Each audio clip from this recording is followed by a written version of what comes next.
निवेदन करता हूं एक ऐसे व्यक्तित्व जिनका हमने आज यहां पर इस मंच के माध्यम से सम्मान किया है, जिनको स्वर्गीय रामरतन कोचर स्मृति 24वां पुरस्कार पत्रकारिता के क्षेत्र में एक ऐसे व्यक्तित्व को हमने दिया है। हम उनसे सुनते हैं कि वो आज के इस सद्भावना दिवस पर यहां आकर कैसा अनुभव कर रहे हैं और अपने पत्रकारिता के माध्यम से आपने जो क्रांति जो पूरे भारतवर्ष में फैलाई है उसके हमें उदाहरण देकर अपना उद्बोधन दें। माननीय नारायण जी बारेट।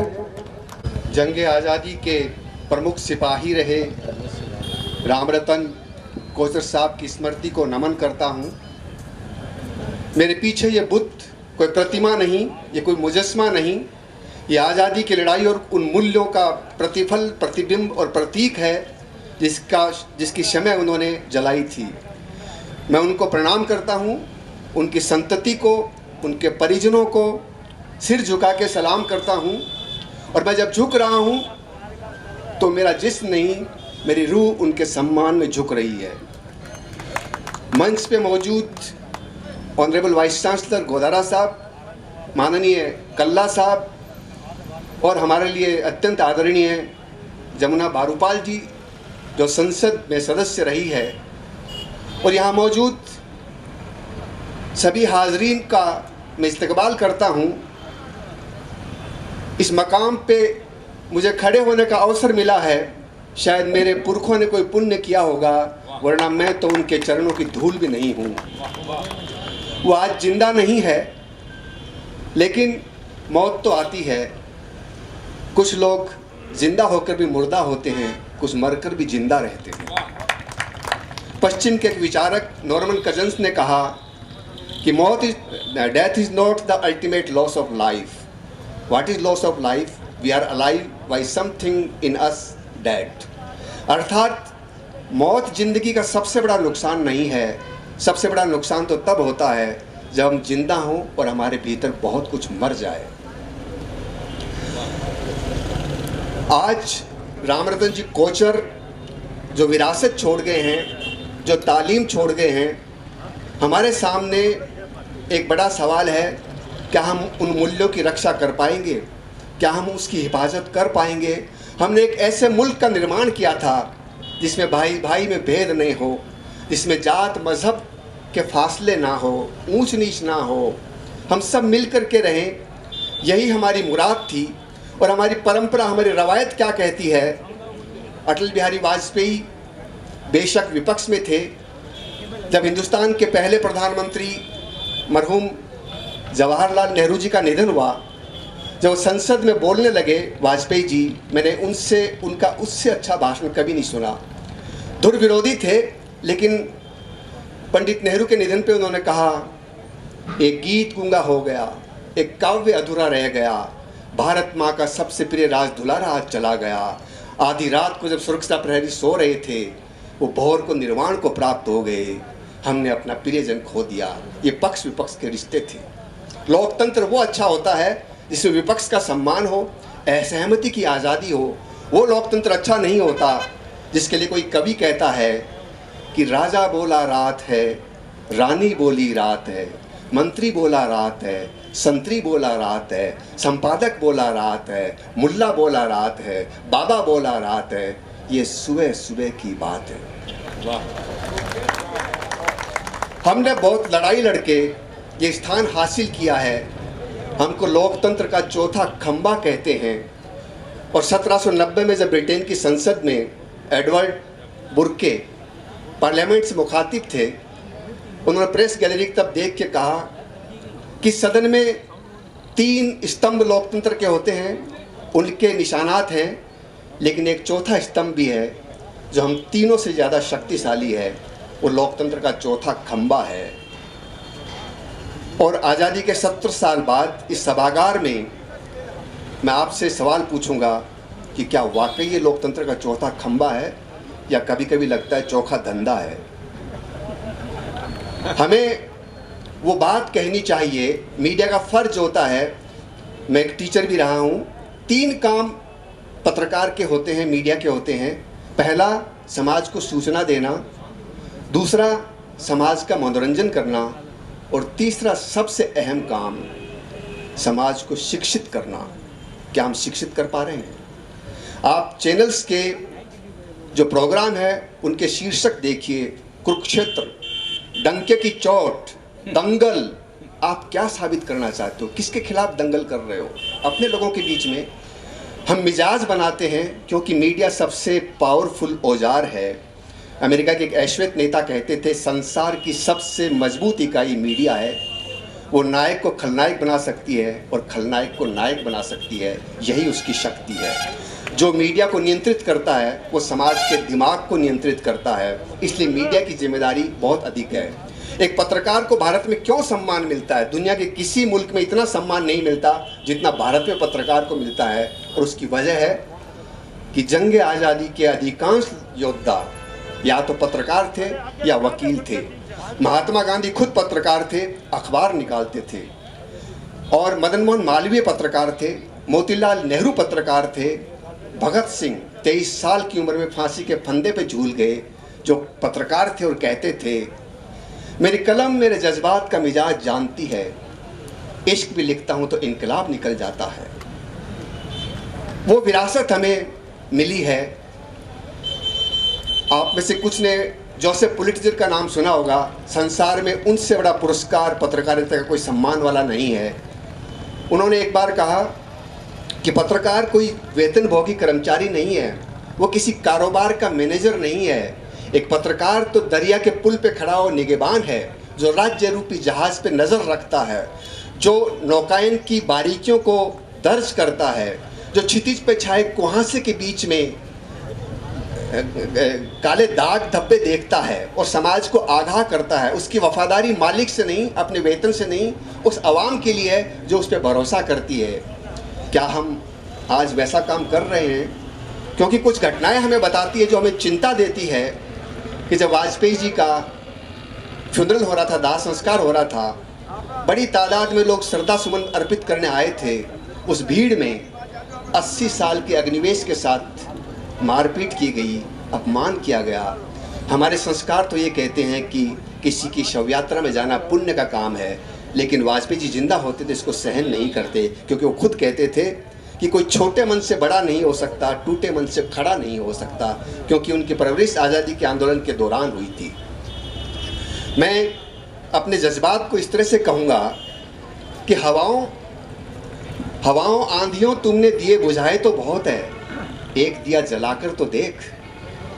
तैने इमारतें और इदारे मिसमार तो बहुत किए होंगे, एक इमारत बनाकर तो देख। दोस्त तैने दुश्मनी तो बहुत की है, नफरत तो बहुत की है, एक बार मोहब्बत का दिया जलाकर तो देख।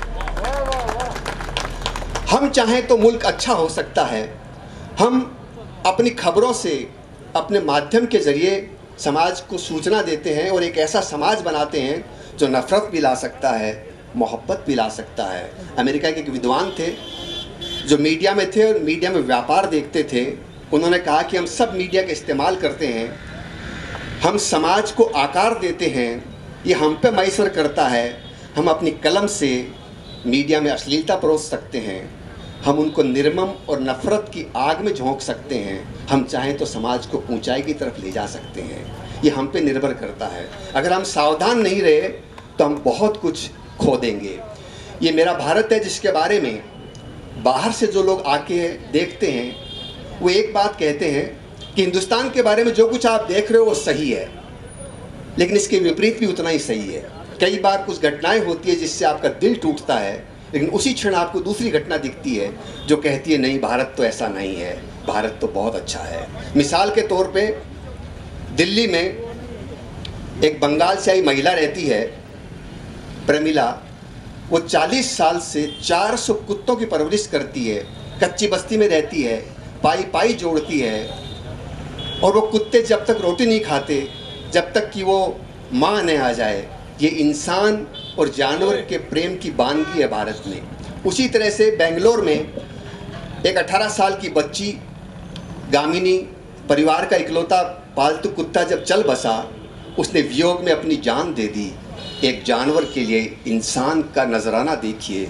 और उसी शहर में 2017 में एक पत्रकार गौरी लंकेश को हमने कुत्ते की मौत मार दिया। ये भी एक भारत है। ये हम पे देखना है कि हम कैसे भारत का निर्माण करना चाहते हैं। इस भारत में जीव दया होती है। 2020 में कर्नाटक के विधायक थे SD महेश, उन्होंने एक बंदर पाल रखा था। रोज सिंगापुर यात्रा पे गए हुए थे। वहाँ उनको खबर मिली कि उनके बंदर को बिजली का करंट लग गया, उसकी मौत हो गई।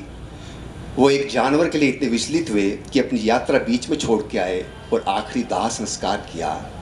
लेकिन हर एक को वो सुख नसीब नहीं होता। हमने कोरोना में देखा है कि यूपी के एक रेलवे स्टेशन पे 35 साल की अवीना खातून, बहुत गरीब थी, प्लेटफार्म पे दम तोड़ दिया।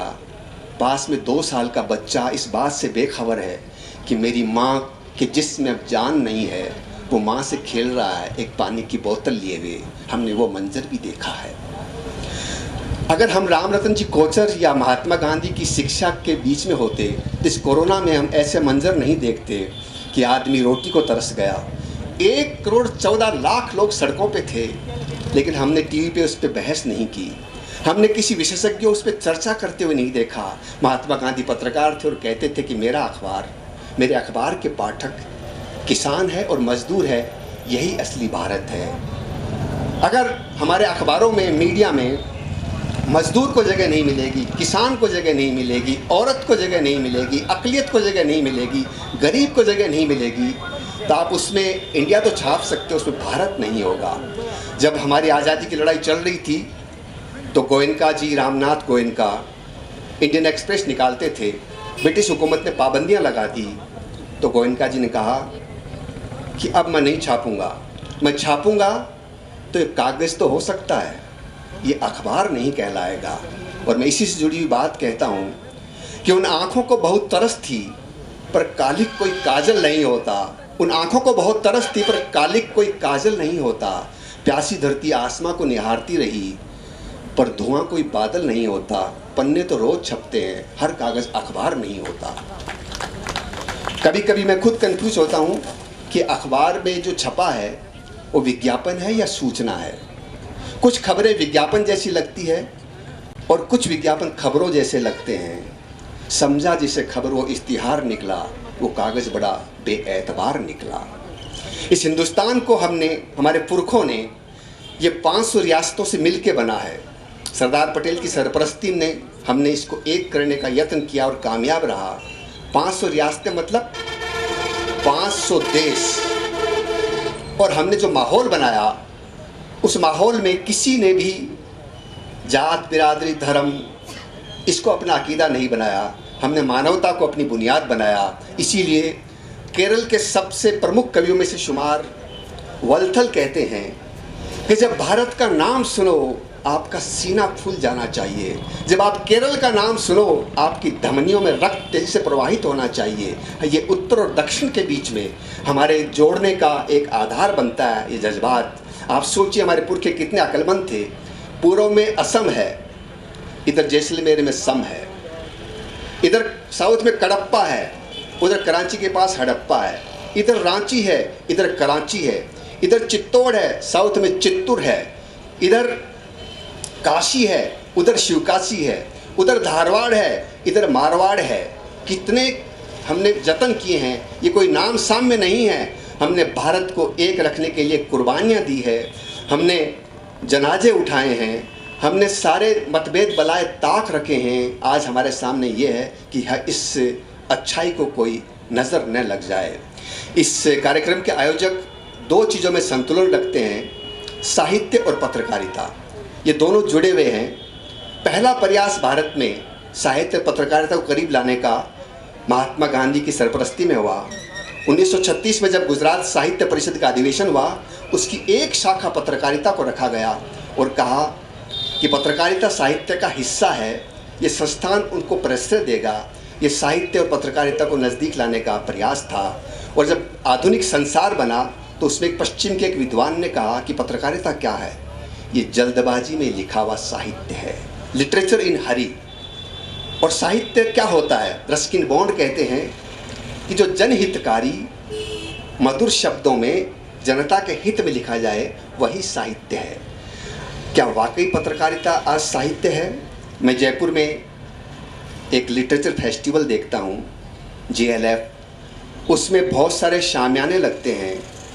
उन शामियानों में मेरिल लिंच, किंगफिशर, इनकी सरपरस्ती में साहित्य लिखा जाता है। वो साहित्य प्रेमचंद मुंशी का साहित्य नहीं हो सकता। एक समारोह में जब पंडित नेहरू सीढ़ियाँ चढ़ रहे थे, उनके साथ राष्ट्रकवि दिनकर थे। पंडित नेहरू चढ़ते हुए लड़खड़ाए, दिनकर जी ने सहारा दिया। पंडित नेहरू ने मुड़ के शुक्रिया कहा, तो दिनकर जी ने कहा, पंडित जी इसमें शुक्रिया की कोई बात नहीं है, सियासत जब भी लड़खड़ाएगी साहित्य उसको सहारा देगा। लेकिन कॉरपोरेट के शामियानों में लिखा जाने वाला साहित्य लड़खड़ाती हुई राजनीति को धक्का दे सकता है, उसको संभाल नहीं सकता। मैं आज मीडिया के रोज़ बदलते हुए रंग देखता हूँ। मैं कभी उनको किसी बिल्डर के, कभी किसी कॉरपोरेट के संग देखता हूँ। कल किसी चैनल ने हिंदू मुस्लिम किया था, आज मैं भाई भाई के बीच में जंग देखता हूँ। हमें दुख होता है इन घटनाओं से। तो भारत किसी व्यक्ति का नहीं है, किसी जाति का नहीं है, किसी मजहब का नहीं है, किसी आस्था का नहीं है। ये तो हम सब का भारत है। और भारत को लोग कैसे देखते हैं ये हम भूल जाते हैं कि दुनिया हमारी क्यों इज्जत करती है, क्योंकि हमारे अंदर कुछ है। हमने हमेशा शास्त्र सामने रखे हैं, शस्त्र नहीं। इसीलिए हम 5000 साल से सलामत हैं। हमने अपनी सभ्यता, अपनी तहजीब, अपने संस्कारों को तोप तमंचर बंदूक की तलवार से नहीं, अपने अध्यात्म से, अपनी सहिष्णुता से, अपनी टॉलरेंस से रखा है। टॉलरेंस, बर्दाश्त करने की क्षमता। सहिष्णुता क्या होती है? मैं उदाहरण दूंगा। जब लाल बहादुर शास्त्री प्रधानमंत्री थे, पाकिस्तान से हमारा जंग हुआ, हमने जीत हासिल की और देश में एक वतन परस्ती का माहौल बना हुआ था। एक कवि सम्मेलन हुआ, उसमें बाल कवि बैरागी कविता पाठ कर रहे थे। उनकी कविता थी, 2 दिन और जारी रख लेते उस विजयी दौर को, लगे हाथ निपटा देते पिंडी और लाहौर को। जब कवि पूरी तरन्नुम में था, एक दरबान सामने चाय की ट्रे लेके आया। कवि का ध्यान भंग हो गया और कवि जोर से चिल्लाया कि ये क्या बदतमीजी है, यहाँ खून और बलिदान की बात हो रही, तू चाय लेके आ गया। दरबान ठिठक के भाग गया। उसके बाद बाल कवि बैरागी कहते हैं कि जब मैं 1 सप्ताह बाद दिल्ली गया तो हिंदी साहित्य सम्मेलन के अध्यक्ष गोपाल प्रसाद व्यास ने मुझे कहा, बाल कवि मैं तो अंधा था पर तेरी तो आंखें थी। सर क्या हुआ? बोला आपको पता नहीं वो चाय किसके लिए आ रही थी? बोले नहीं, वो शास्त्री जी के लिए आ रही थी। बाल कवि एकदम से हक्के बक्के हो गए और उनको अपराध बोध हुआ। तो गोपाल प्रसाद जी ने कहा, चिंता की कोई बात नहीं है, शास्त्री जी की चिट्ठी पढ़िए। प्रिय गोपाल प्रसाद जी, कवि सम्मेलन बहुत अच्छा हुआ। कवियों ने एक से एक उम्दा वतन परस्ती की रचनाएं प्रस्तुत की। माहौल राष्ट्रभक्ति से ओतप्रोत था। मुझे कवि सम्मेलन का अनुशासन पता नहीं था, वरना ऐसी गुस्ताखी नहीं होती। आइंदा ध्यान रखूंगा। ऐसे हमारे पुरखे थे। क्या आस्था थी शास्त्री जी के प्रति, नेहरू जी के प्रति, गांधी जी के प्रति, कि गांधी जी के पौत्र ने एक किस्सा लिखा कि गुजरात में एक विरोध प्रदर्शन के दौरान अंग्रेज पुलिस ने छापा मारा, एक महिला को गिरफ्तार करके गाड़ी में बिठाया। महिला की दिक्कत ये थी कि चाबी उनके पास रह गई थी घर की। तो उन्हें एक जाते हुए व्यक्ति को कहा कि ये चाबी ले लीजिए, मेरे घर दे दीजिए। कोई संवाद नहीं हुआ। पुलिस वालों ने कहा कि आपने ऐसे चाबी कैसे सौंप दी इनको, अनजान व्यक्ति को? नहीं, उन्होंने खादी पहन रखी थी। मुझे खादी पे एतबार है, ये भरोसा होता है। शास्त्री जी ने आह्वान किया कि मुल्क को अनाज की किल्लत है, एक वक्त खाना खाएंगे। लोग महीनों सालों तक एक वक्त खाना खाते रहे, क्योंकि उनको रहनुमा से यकीन था कि वो भी एक वक्त खाना खा रहा है। कर्नाटक में चिकमंगलूर का एक किसान नरसिम्हा हैबुर अब भी 10 रुपये इकट्ठा करता है प्रतिदिन और शास्त्री जी के फंड को भेजता है राष्ट्र में। ये नेतृत्व की आस्था होती है। तो ये मीडिया का काम है कि हम अच्छी चीज़ें प्रदर्शित करें, अच्छी बातें समाज को भेजें, क्योंकि अगर हम इन सब को पीछे छोड़ देंगे जो वाकई भारत है, तो हम भारत का उत्थान नहीं कर पाएंगे। मैं एक आखिर में एक किस्सा बयान करूंगा कि 2007 में हॉलीवुड की अदाकारा लिज हर्ले की शादी हुई थी जोधपुर में। मुझे बीबीसी ने कहा कि आप इसको कवर करने जाइए। मैं पहुंचा। देश का सारा मीडिया मौजूद था ओबी वैन लेकर के, और 3 दिन तक हम वहाँ रहे। मेरे को शहर के लोगों ने पूछा आप क्या कवर कर रहे हैं। हम बता नहीं पा रहे थे कि हम यहाँ क्यों आए हुए हैं, क्योंकि लोग चाहते थे कि हमारी OB-1 वहाँ भी जाए जहाँ विदर्भ में किसान दम तोड़ रहा है, जहाँ किसी फैक्ट्री में मजदूर को मेहनताना नहीं मिल रहा है, जहाँ कहीं कच्ची बस्ती में कुपोषण की पीड़ित हमारी महिलाएं भी है। लेकिन हम उस जगह एक हॉलीवुड अदाकारा की शादी कवर कर रहे थे, और जब मेहरानगढ़ फोर्ट पे उनकी बारात जा रही थी, हमें बताया गया कि इस बिंदु से आप आगे नहीं जाएंगे। हमने वो मर्यादा तोड़ी, हम ज़बरदस्ती घुसने का प्रयास करने लगे। उस मेहरानगढ़ के किले की चढ़ाई पे प्राइवेट सुरक्षा गार्ड और मीडिया के बीच में मारपीट हुई। मेहरानगढ़ की मेहराब देख रही थी कि हमने कई लड़ाइयाँ देखी है, आज़ाद भारत में ऐसी लड़ाई पहली बार देख रहे हैं। महात्मा गांधी कहते थे कि जो कहते हैं धर्म का सियासत से कोई रिश्ता नहीं है, न वो धर्म को जानते हैं न सियासत को समझते हैं। महात्मा गांधी भी राम का नाम लेते थे, अल्लाह का नाम लेते थे। जब वो गाते थे ईश्वर अल्लाह तेरो नाम रघुपति राजा राजा राम, तो उनके पीछे हिंदू भी गाता था, मुसलमान भी गाता था। और राम कौन सा जिसके लिए अल्लामा इकबाल कहते हैं, है राम के वजूद पे हिंदुस्तान को नाज, अहले नज़र समझते हैं जिनको इमाम हिंद। अब आप पे डिपेंड करता है कि आप राम किस में देखते हो। मैं एक पत्रकार के नाते जब देखता हूँ तो मेरा राम अटालिकाओं में नहीं रहता है, वो कॉरपोरेट हाउस की बिल्डिंगों में नहीं रहता है, वो भव्य महलों में नहीं रहता है। मेरा राम दीन का राम है, मजलूम का राम है। मेरा राम सीता की परीक्षा नहीं लेता, सीता के लिए अपना इम्तिहान देता है। मेरा राम सरयू का पानी नहीं बेचता, पानी के लिए आदिवासियों की रक्षा करता है। मेरा राम किसी को लड़ाता नहीं, मेरा राम तो मिलाता है। मेरा राम लखनऊ के उस मोहम्मद जकी में भी है जो एक गाय के कुएं में कूदने पे उसकी जान बचाने के लिए प्राणों की बलि लगा करके गाय को कुएं में से निकाल लाता है। मेरा राम गरीब में है, मजलूम में है, काश्तकार में है, झोंपड़ी में है, आदिवासी में है। और मेरी सीता वो नहीं है जो गहने से आभूषण से लकदक है। मेरी सीता कुपोषण की पीड़ित है, उसकी पैर की बिवाई फटी हुई है, वो नरेगा पे मजदूरी भी करती है। मेरी सीता तो वो है। मैं ऐसे राम और सीता को नमन करता हूँ, और आपने मुझे सुना, मैं इसके लिए आपका शुक्रिया अदा करता हूँ। नमस्कार। बहुत बहुत बहुत खूब।